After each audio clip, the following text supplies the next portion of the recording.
Vamos lá. Não podíamos esperar outro cara assim, né, Palu? Miriam. Eu trouxe para vocês vou falar sobre a escola. Sou professora de ensino fundamental, vou completar 27 anos de tempo de serviço em março do ano que vem, eu fiz minha vontade. E aí eu fiz um projeto com minhas crianças de leitura, porque eu estava como diretora de uma escola, daí agora em março eu retornei para a sala de aula, e daí retornando para a sala de aula eu percebi que eu precisava mudar algumas coisas. E aí eu fui até a Tribuna do Norte, pedi para eles a tribuna para poder trabalhar o jornal, as notícias diárias, para incentivar a leitura com as crianças, e trabalhando a leitura do jornal, que eles me agraciaram com 2 exemplares gratuitos para eu trabalhar lá na escola. Aí eu comecei a desenvolver um jornal com as crianças na sala de aula. O primeiro experimental foi feito em outubro, que a gente promoveu um piquenique literário lá no Jabuti, que o professor Paulo presenciou. A Ana foi lá que colocou a fábula de Apucarana. O Alisson estava lá presente também. Nós fizemos um piquenique lá e entregamos essa de outubro, que foi específico para o Dia das Crianças.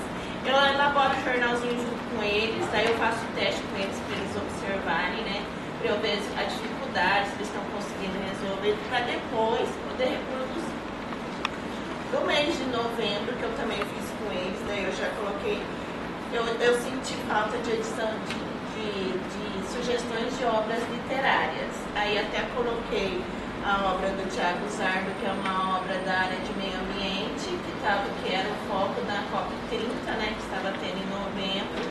Daí eu quis prestigiar o livro dele, e também uma parceria que eu fiz com a Japan House, que eles têm um material contra o desperdício.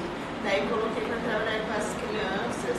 E falei também sobre a consciência negra. Esse jornalzinho sobre a consciência negra, a gente, no Biblioclube, a gente tem o pessoal da diversidade, que é o Carlos Figueiredo, ele palestrou em várias escolas falando sobre a consciência negra, e ele levou meu jornalzinho para as crianças, não no município, mas no estado, falando sobre isso. E agora eu fiz o lançamento do mês de dezembro, que inclusive tem a parceria do professor Paulo, que ele vai fazer uma live pra gente sobre o livro do Pequeno Príncipe. Daí eu já estou fazendo a divulgação, já marquei que a gente vai gravar a live dele, vai disponibilizar na internet para todos terem acesso. E vocês estão convidados a fazer parte das outras edições que eu vou fazer de jornal. Quem quiser contribuir com alguma obra, com sugestões de obras literárias para a gente trabalhar, porque eu pretendo continuar, porque no de novembro eu consegui um patrocinador e agora no de dezembro já consegui 2 patrocinadores. Então, assim, eu estou atrás de mais patrocinadores, porque eu queria aumentar mais uma folha, porque eu achei que uma folha é muito pouco. Mas eu estou querendo aumentar. Daí eu até falei que a Ana tem umas receitas assim, que ela vai me passar. Que ela vai me passar também, porque no jornalzinho tem as receitas que as crianças adoram. Eu tive em casa para a mamãe fazer, depois eles falam o que quiserem. É a parte que eles mais gostam de comer, né? E também, junto com os jornais, tem o nosso projeto do Biblioclube, que são os clubes de leitura, que são 13 clubes.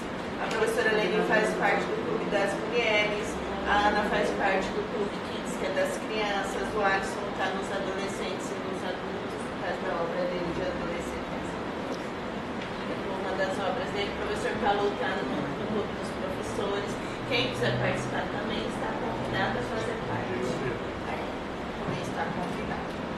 Aí a gente tem o Instagram, eu faço a divulgação. O professor Afonso me solicitou para que eu ajudasse na divulgação da academia. Eu fiz o Instagram da academia, não tenho o Instagram de todos, eu tenho do professor Paulo, da professora Nelly, da Ana, que mais o pessoal aqui eu não tenho. Sim, o Instagram hoje é a mídia que tem mais visualidade, né?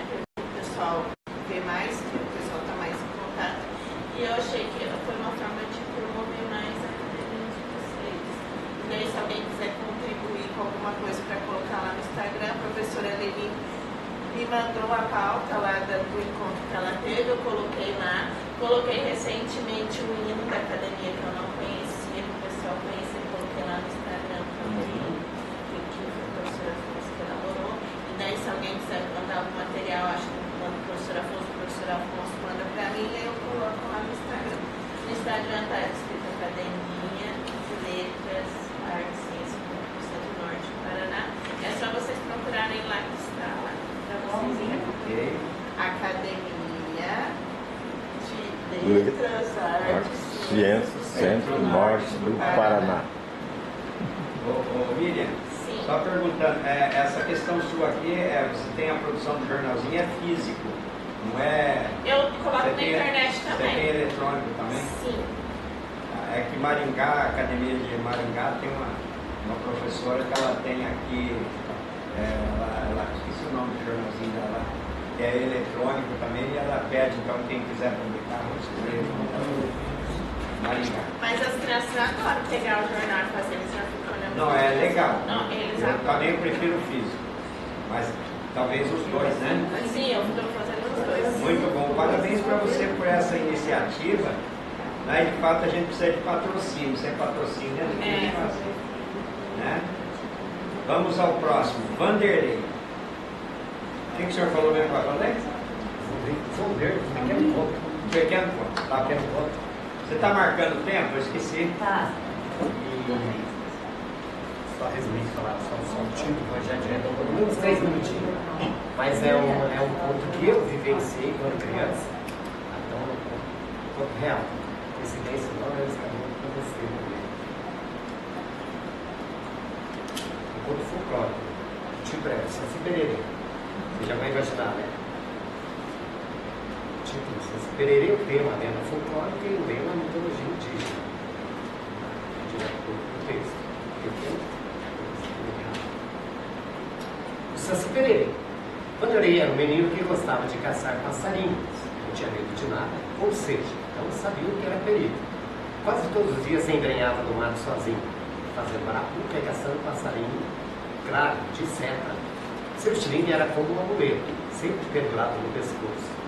Às vezes sua mãe chamava a atenção dizendo: tire esse rosário do pescoço, vou acabar tirando ele e batendo nas suas nádegas.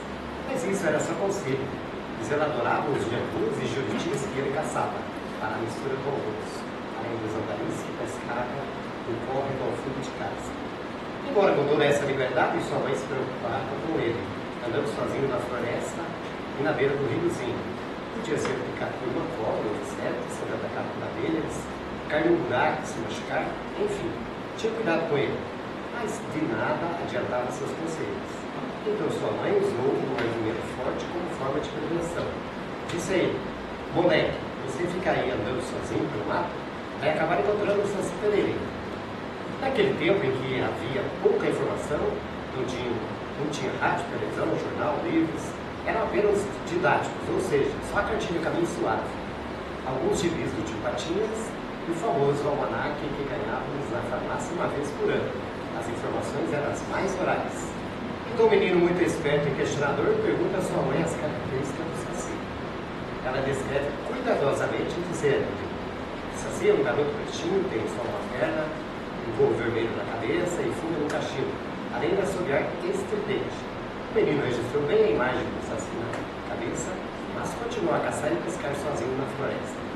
Por volta do ano de 1970, quando o garoto ia completar seus 8 anos, nas férias coletivas de julho, ele e sua irmã primogênita, Creuza, foram para a cidadezinha de Ribeirão Bonito, distrito de Grandes Rios, juntamente com seu primo Heroildo Soares. O transporte sempre era uma carroça, mas nesse dia fomos de ônibus pinga-pinga. O primeiro episódio vivido por um menino matreiro que quase não saía de casa foi quando chegaram ao rio Alonso, no porto do postinho do Adolfo, que desceram do veículo para atravessar numa balsa ainda presa por 2 cabos de aço, remada por 4 remadores. Quando o menino viu aquela ponte flutuante, o qual iriam atravessar, deu um jeito e subiu no colonhão. Deu um trabalho danado para sua irmã e seu primo encontrar o cujo escondido numa moita de capim, além de levar o mesmo guinchado pelos braços até o outro lado do rio. Ao chegarem na cidadezinha de Ribeirão Bonito, a pequena vila tinha apenas duas ruas principais. Na entrada à direita, a grande igreja da Congregação Cristã, a padaria do João Simplício, popularmente conhecido como Cuca Rica, devido aos seus dentes de ouro, um grande armazém de secos e molhados, o qual era um ponto de encontro das famílias, após o jantar, todos os dias para assistir a televisão, sendo que o mesmo era um dos 3 proprietários que tinha televisão na cidadezinha. na época. Também havia uma linda igreja matriz no final da rua, no alto, onde se ouvia todos os domingos o sino bater, convidando os fiéis. Tinha também uma grande serraria movida a vapor, ou seja, com caldeira a lenha. Tinha um imponente e único matador, açougue do senhor Antônio Soares, irmão do avô materno do garoto Vanderlei. Ao chegar ao destino, foram recebidos com alegria pelos parentes, uma grande família. Tio Antônio, tia Isabel, Heloildo, Devanir, Dirceu, Deus, Ernesto, César, Clevina, e os dois garotos, Celuíra e Olival. Alguns momentos, então, os dois primos eufóricos convidam o garoto Vanderlei para conhecer todas as dependências do matador. Lá se vão os três. O curral, o tronco, a canga, o saco ficava no boi, a estufa onde ele fumava linguiça. De repente, escuta o barulhinho da porta. Abre-se uma porta onde se encontrava a seção com tachos para fritar os resíduos bovinos.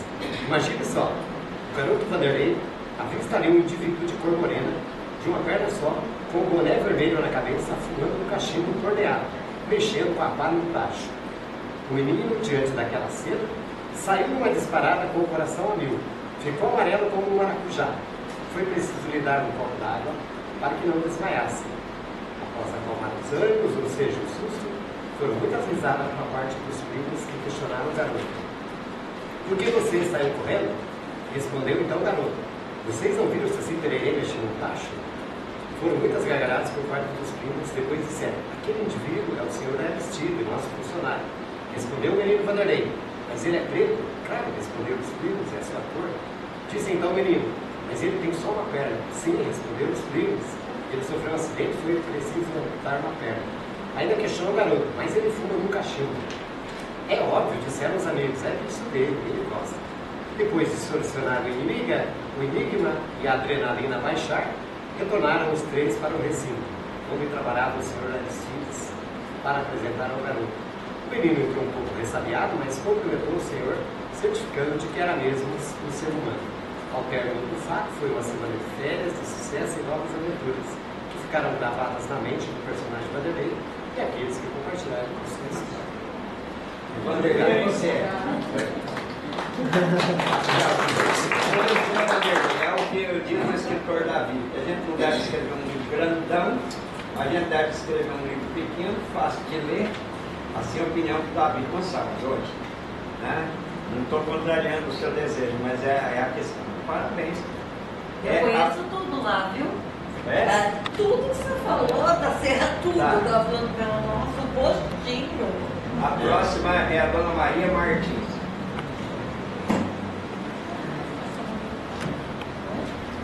Eu tenho uma história infantil aqui que eu vou ler, mas antes eu vou falar que tem 3 livros de poesias lançados. O primeiro, Coração de Vicente. O segundo, Evidências e Observações.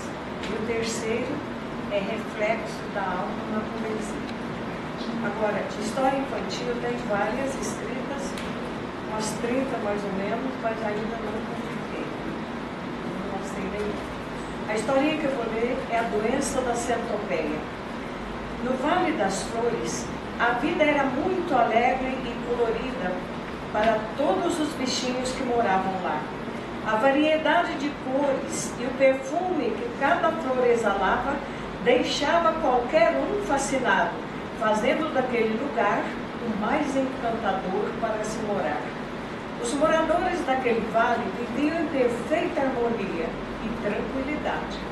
Todos os bichinhos eram bem alimentados, pois lá tinham que comer com muita fartura.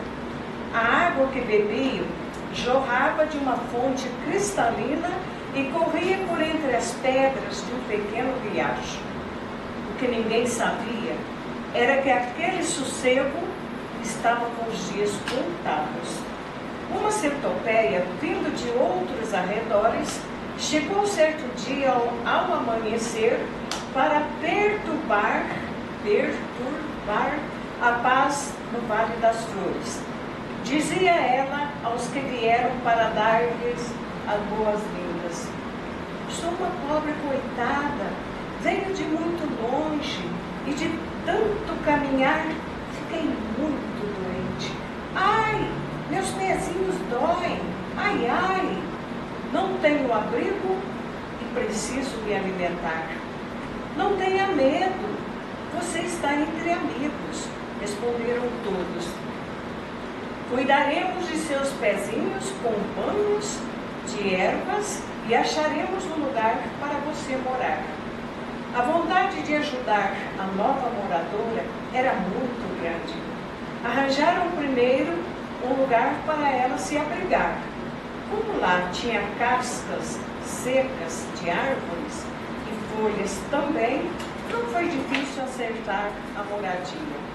Em poucos minutos, a centopeia já estava confortavelmente instalada e com variedade de coisas gostosas para saciar a sua fome. Apesar da boa vontade dos amiguinhos, ela não era nem um pouco agradecida. Uma tarde, o besouro estava dando uma de suas voltas, quando, por acaso, passou por perto do abrigo da centopeia. Resolveu dar uma olhadinha para ver como estava a amiga e teve uma grande surpresa. A centopeia cantava, pulava e subia nas cascas secas de sua casa.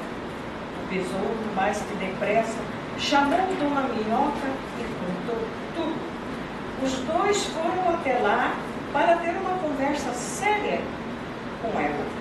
Mas, quando percebeu que estava sendo observada, começou a gemer descaradamente, só para não ter que trabalhar e prover o seu sustento.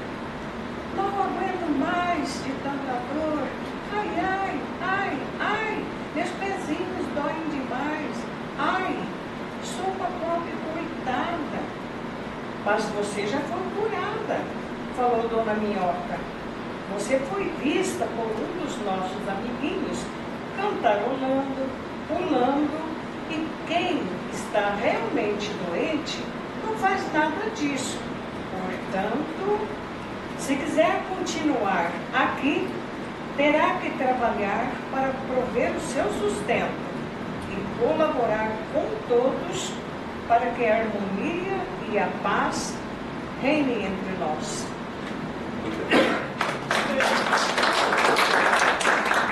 Quantas pernas que nós temos? Eu não sei. É muita perna, hein? Mas parabéns, Maria. Eu acho que ela tem bastante. É.